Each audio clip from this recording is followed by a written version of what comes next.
जय श्री कृष्ण। शीला स्पेस में आप सभी का स्वागत है। उत्साह लेकर, भर भर कर खुशियाँ लेकर नवरात्रि आती है और उसके बाद 10वें दिन दशहरे का पर्व बड़े ही धूमधाम से पूरे भारत भर में मनाया जाता है। कहा जाता है कि माँ दुर्गा ने 9 दिन तक महिषासुर से युद्ध किया था और 10वें दिन उसके ऊपर विजय प्राप्त कर थी, उसका वध कर दिया था। यह दिन था आश्विन शुक्ल दशमी का, तो दशहरा इसी दिन मनाया जाता है। और एक कारण यह भी बताया जाता है कि प्रभु रामचंद्र ने दुष्ट और घमंडी राक्षस रावण को इसी दिन मार दिया था। इस दोहरे खुशी के उत्साह में यह दिन बहुत आनंद और खुशियों से मनाया जाता है। घर घर रंगोली निकाली जाती है, बंधन बार लगाए जाते हैं, गेंदे के फूलों के हार सब जगह सजाए जाते हैं, नए नए कपड़े पहनते हैं, मिठाइयाँ बांटते हैं, एक दूसरे के घर जाते हैं, गले मिलते हैं और उन्हें शमी वृक्ष के पत्ते सोना कहकर दिए जाते हैं।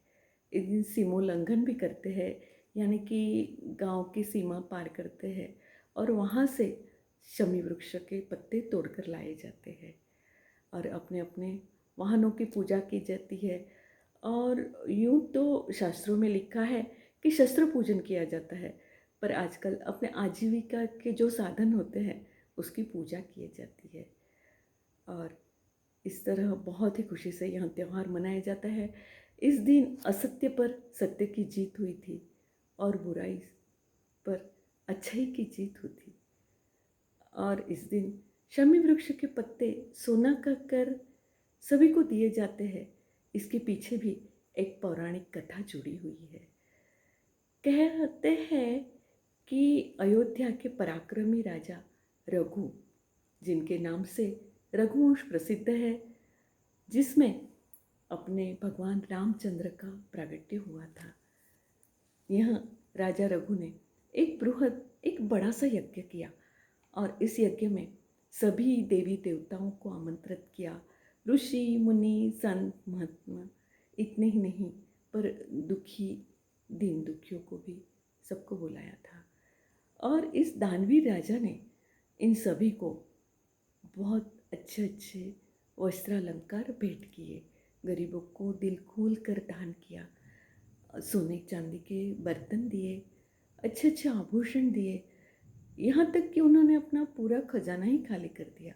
उनके पास अब सिर्फ अपने सादे वस्त्र ही बचे थे और मिट्टी के बर्तन से वो अपना निर्वाह चला रहे थे। ऐसे ही एक दिन शाम को उनके पास ऋषि पुरतंतु के लाडले शिष्य कौत्स का आगमन हुआ। राजा ने इस ऋषि कुमार को बड़े ही आदर सहित आसन पर बिठाया, उनकी पूजा की और आने का कारण पूछा।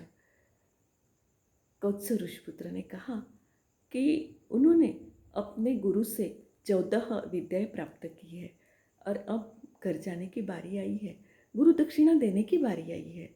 तब ऋषि ने उनसे 14 विद्याओं के बदलों में 14 करोड़ सुवर्ण मुद्राएं मांगी है और यह काम सिर्फ और सिर्फ अयोध्या के राजा रघु ही कर सकते हैं, वे ही मुझे इतनी मुद्राएं दिला सकते हैं।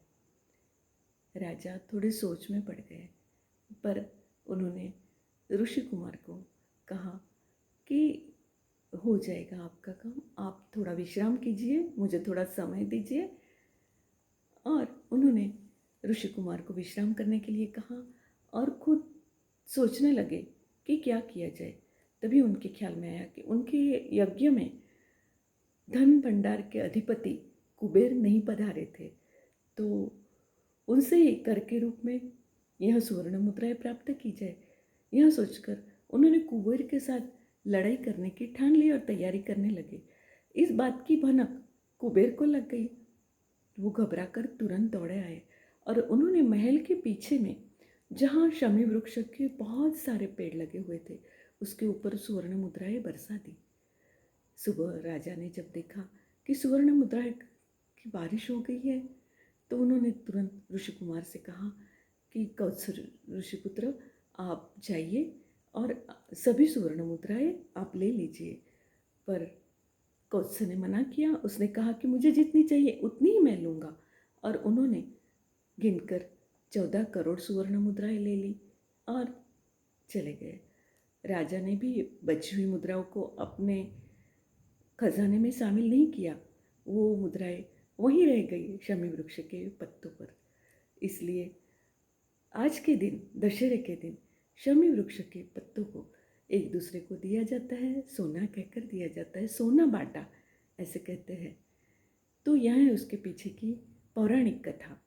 और अगर साइंस के हिसाब से देखा जाए तो यह वृक्ष बहुत ही गुणकारी है, बहुत ही औषधि युक्त है।